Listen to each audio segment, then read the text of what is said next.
You're not just stressed. Your body may actually believe that you're in danger.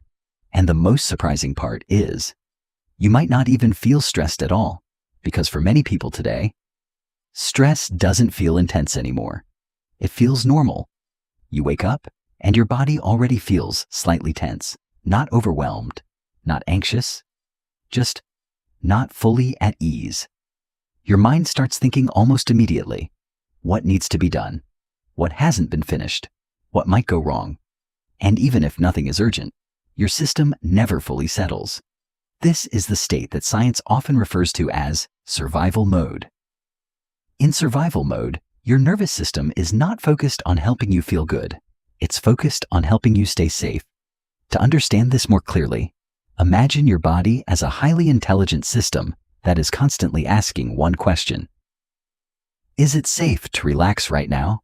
If the answer is yes, your body allows recovery. Your breathing slows down. Your muscles release tension. Your brain becomes clearer. But if the answer is uncertain, your body holds on.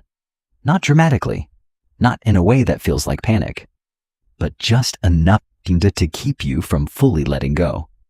This is why you can feel tired, but not relaxed. You can lie down, but your body doesn't feel at rest. You can take a break, but your mind keeps running in the background. And over time, this becomes your new normal. One of the most important things to understand is this.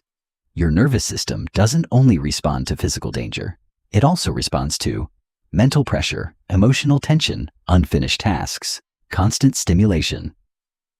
For example, you might be sitting in a quiet room, but your mind is still replaying conversations, thinking about work, or processing information you saw earlier. From the outside, everything looks calm, but internally, your system is still active. And when that activity doesn't stop, your body never fully switches into recovery mode. This is where many people get confused. They think, I'm not that stressed. I'm handling everything fine. I should be able to relax. But your body doesn't operate based on logic. It operates based on signals. And if the signals it receives throughout the day are constant input, constant thinking, constant pressure, then it learns something very important. This environment is not fully safe yet.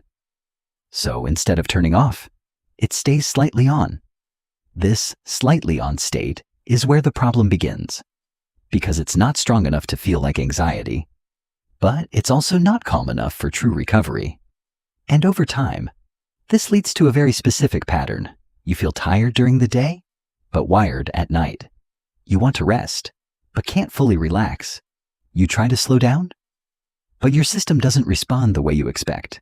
And eventually, you start to push yourself harder. You try to be more disciplined, more productive, more in control. But here's the paradox. The more you push, the less safe your body feels.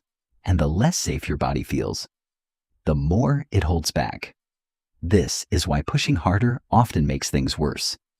Not because you're doing something wrong, but because your body is responding exactly the way it was designed to. Another important layer to understand is adaptation. The human body is incredibly adaptive. If you stay in a slightly activated state for weeks or months, your body begins to treat that state as normal. At first, you notice the tension. Then you get used to it. At first, fatigue feels unusual. Then it becomes familiar. And eventually, you stop questioning it. You may start to say things like, "This is just how I am. I've always been like this. I just need to deal with it." But this is not your natural baseline. This is your adapted baseline. And the difference between those two is everything. Because when your body is in its natural state, energy flows more easily. Your mind is clearer. Your emotions are more stable. But when your body is stuck in survival mode, everything requires more effort. Even things that used to feel simple. So what actually helps? Not more force, not more pressure, but different signals. Your nervous system learns from repetition. Small, consistent signals can begin to change how it responds. For example, reducing stimulation in the evening, keeping a consistent sleep schedule, creating moments where your mind is not consuming information. Even something as simple as sitting quietly for a few minutes, without your phone, without input, can feel uncomfortable at first because your system is not used to stillness. But this is exactly where recovery begins. Another powerful signal is natural light. Stepping outside in the morning, even for a few minutes, can help reset your internal rhythm. Over time, these small changes begin to send a different message. You're safe. And when your body starts to believe that, it slowly begins to release what it has been holding. Tension softens. Energy becomes more available. Your mind becomes quieter, not all at once, but gradually, and often in a way that feels surprisingly natural. The most important thing to remember is this: there is nothing wrong with you. You are not weak. You are not broken. Your body is simply adapting to the signals it has been receiving.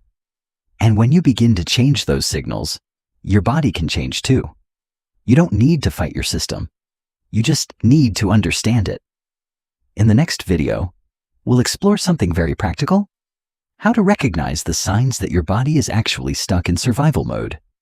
And if you'd like to better understand the signals your body is sending you every day, consider subscribing to Body Signals Lab. Because real health doesn't come from pushing harder. It comes from understanding what your body truly needs.